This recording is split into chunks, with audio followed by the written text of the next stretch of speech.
And what's up, guys? So, first video here, testing this out. This is Crypto Cray. We're here talking about cryptocurrencies. So, I've been a fan of, I guess, the YouTube scene, basically just posting videos for a while, and I figured, hey, you know what? Maybe I can add something to the community, to all the content that's coming out. So if anyone sees these videos, if anyone gets any insight or information, that's great. If anyone finds any value and wants to keep watching, I'll keep making them. Basically, my idea for the channel is to get my general insights, what I'm thinking, what I'm feeling, and just kind of get the overall sentiment of the community and see what people are thinking. So a little bit of background on me. My first, I would say, formal introduction into cryptocurrencies was, I would say, early in 2017, right around, I guess right around April or May of 2017. And I had a buddy tell me about Ethereum, and didn't really know anything about it up until that point. And I started looking into it, and once you figure out what a smart contract is, how blockchain works, you start thinking like, hey man, this is gonna lead to something a lot bigger than where it's at currently. And I had heard about Bitcoin originally. I think the first time I heard about Bitcoin was right around that, like, 2013 I guess big bubble that had happened. And I remember hearing about Bitcoin, its involvement with the Silk Road, and I've always kind of been interested in newer technology. So when I heard, you could use this thing, the Silk Road, and you would use the Tor browser, and how you could basically use the internet and not have anyone track you. I mean, that seemed really interesting. Not that I necessarily wanted to go on there and buy drugs. I just found it cool that there was this technology that if you wanted to, you could do it. So just being interested in it, checked it out, and then you go on the Silk Road, and then everything's priced in Bitcoin. So then that obviously led me to, okay, how does this Bitcoin thing work? And at the time I was in college, and, just with everything that college entails, it's hard to take a lot of other things seriously when you're taking, a full course load, and and I was working at the time trying to earn money. So I didn't really have a lot of time to look into it. I mean, I honestly remember going on the Bitcoin Wikipedia page and reading a little bit into it, but it was just a little bit too much over my head at the time. But definitely once I learned last year, once I learned about Ethereum, and then you start learning about blockchain, and then then I learned, okay, that's how Bitcoin works, and that's how all this other stuff works. And I'm like, oh man, this is big stuff potentially. So I would say, obviously, in hindsight, we see that the intermediate peak of that last hype cycle, ended right around December, mid-January, I guess, for altcoins. That's when, I guess, I would say the altcoins peaked a little bit later than Bitcoin.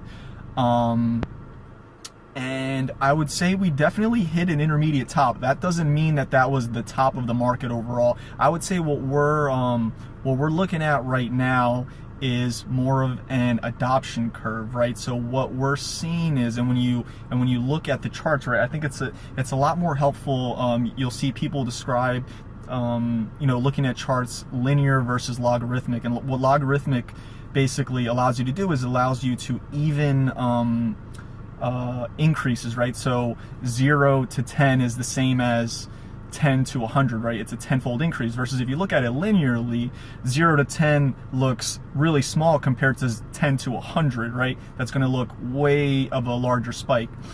So when you start looking at these things, so if you look at it linearly, you're like, man, this thing is going vertical. This thing is going vertical. It's going crazy. It just hockey sticks up.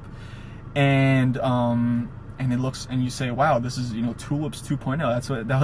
That's what everyone was saying. But when you start looking at things logarithmically, right, because a lot of these cryptocurrencies are working based off network effects, right? The more and more people use them, the more and more valuable they become, right? Like, think about Facebook. The reason Facebook is so pervasive in our society, right, is so many people are using it. You have such an incentive to use Facebook because everyone else is using it, right? I'm not a huge fan of Facebook, right? But I find it hard not to use it because so many of my friends and so many people that I know use it. And then also, you integrate and stuff. I mean, how many times have you gone onto a website and you can sign up for an account there, or it's one click and you log in with Facebook, right? So the network effects of Facebook has definitely helped. I mean, it made Mark Zuckerberg the youngest billionaire. I mean, that's all you need to know, right? Is that the network effects that a lot of these new technologies, they work at an exponential rate. So it doesn't really make sense to look at them linearly, right? So to that extent, when you're looking at a chart and then you're looking at the price movements and you see how it's crashed, right, on a linear chart, right, going from 20K to right now, I think today's market price, we're right about, I think 6,500. We're down a little bit today, but that looks pretty crazy. If it looks kind of bad if you're looking at it on a linear chart, but if you look at it logarithmically, it's a little check down. I mean, it's not that bad. And then I'm not saying that if someone bought it at 20K and now they're holding 6,600 Bitcoin, that they don't feel bad about, I mean, that they're not feeling a little bit of the pain. But you kind of have to look at the bigger picture, right? We at this point last year, I think Bitcoin's in the mid 2000s. I'm not exactly sure where Bitcoin is at this point. We would have been right before the August fork, so I think we would have been right under like 3K. So even compared to last year's point in the market, I mean, we're still up to 2x basically, at least 2x, if not more. So, here's where we're going, and here's where I think we're going with this now. What I think is going to happen, at least for the rest of the year, is we're going to see we're seeing adoption happening, right? While it might not be as clear as more and more people using it, we're seeing the groundwork for it is being laid, right? So Coinbase now is instituting custodial services for Bitcoin, right? So that is basically, you can think about that as the pavement of the roads, right? The actual adoption, right? The actual increased traffic is the cars on the road, right? But before you can have all those cars on the road, you gotta pave that road. So realistically, this custodial service that's being offered by Bitcoin, because you got to think, everyone's always saying the institutional money, when are the big players coming in, when are the big players? Well, that's not going to happen until these institutions and these larger firms, hedge funds, whatever they might be, they're not going to feel safe entering the market up until they have a secure way of storing it. I mean, you and I, the average person, either are storing it on a hardware wallet, right? Whether that be a Ledger or a Trezor, or you're just storing it on a software wallet, or if you hold, I would say, a very small amount of crypto, right? I would say like under $500, you might just be holding it on an exchange. While I don't necessarily think that's the smartest move, obviously if you don't have too much in crypto, it doesn't necessarily make sense to buy. I think typically a hardware wallet is going to run you at least like about $100. So if you only have $100 in crypto, it doesn't really make a whole lot of sense to purchase that $100 storage device. Granted, I mean, we all think it's going to go up, but I would say you need to hold at least a certain amount before a hardware wallet makes sense, versus just a software wallet on your computer, which is, at least you hold the public or your private keys at that point. But obviously that leaves you susceptible to having your computer hacked, or losing your computer, or whatever might have you. But that custodial servicing for cryptos for these larger institutions, that's what's gonna roll out. That's what's gonna pave the way for these larger institutions. And what a lot of people honestly don't really understand is that these. While Coinbase might be offering this custodial ownership, that doesn't necessarily mean that they're going to be buying it via exchange, right? Because if you're a huge buyer of this thing, right? So say if you just want to, boom, Coinbase has this custodial service to where they'll hold your cryptos now, they'll hold your private keys, and they'll hold it in a secure way. And let's say you're you're an institution that wants to invest $50 million. Well, if you're going to invest all of that, you're going to move the market. That's a lot of money. So a lot of these bigger players are going to be buying OTC anyway. So what's going to happen is, I don't think it's necessarily going to cause a hockey sticking in price, right? That's going to come with the next hype cycle and the next market cycle coming in. Once, I think, I'm not really the type of person that's going to call market tops or market direction or where the market's actually going, or market bottoms. But for right now, I think we found an intermediate low, and we found good support. A lot of people claim that Bitcoin becomes unprofitable to mine at under $6,000. That the argument for that's been made. I don't know how legitimate that is, but it just seems, if you go and you read the sentiment on people, it seems like the tides are shifting with cryptocurrencies, and so I think in the intermediate term, we found a low, and I think from here, this is where we're going to build. If you've ever seen that kind of like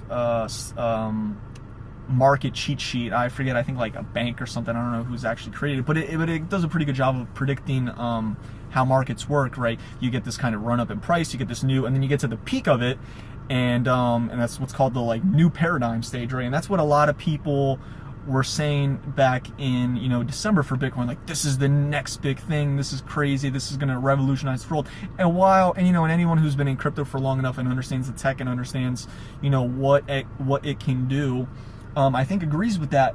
But at that stage, I remember Bitcoin being 20K and thinking, hey, I'd love to take some profits, and literally it would take 2 or 3 days to move from my ledger onto Coinbase because the network was so backed up, and you'd be paying a $20-$30 transaction fee.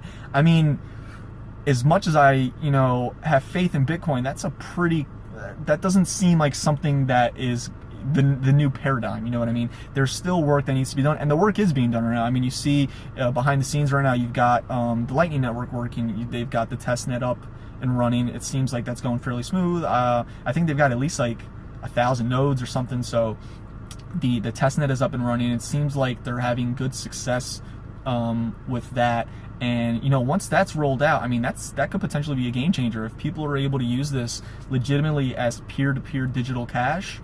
I think that's really big, because right now Bitcoin it's being used as the store of value. That's its kind of selling point, right? Is that it's the store of value. And while I don't necessarily think that's a bad thing, I think that's kind of deviating away from from what it necessarily needs to be, right? I think the store of value is an aspect of Bitcoin, but fundamentally it should be, or at least according to its white paper, it should be a digital peer-to-peer means of transferring value, right? Whether that be for like in a cash instance or for larger transactions. But so it really seems like it's counterintuitive when you have high network congestion, and you have these high network fees, and you basically have these high barriers to use for one of its main use cases. Peer-to-peer digital cash is a main use case of Bitcoin, and I think that if you want to make the argument that its better use case is a store of value, I think that's a little short-sighted. I think that's selling the technology a little bit short. So those are kind of my general thoughts. And I think the format that I would like to make these videos is basically taking what I consider to be the main news that's happening in the cryptocurrency industry, and basically just working on that and reporting on that news. I know this video is heavily kind of on my thoughts of kind of the current market sentiment, where Bitcoin is. I know it was heavily Bitcoin and Ethereum centric. Those are the main two, so it makes sense. But I kind of have some insight into other altcoins. So if you guys want to see that, let me know. And so for right now, that's it. And thanks for watching. Comment down below if you guys want to see me talk more about altcoins, maybe potential ICO reviews, talking on potential other topics within the cryptocurrency sphere. So for that, this is Crypto Cray signing out. Peace.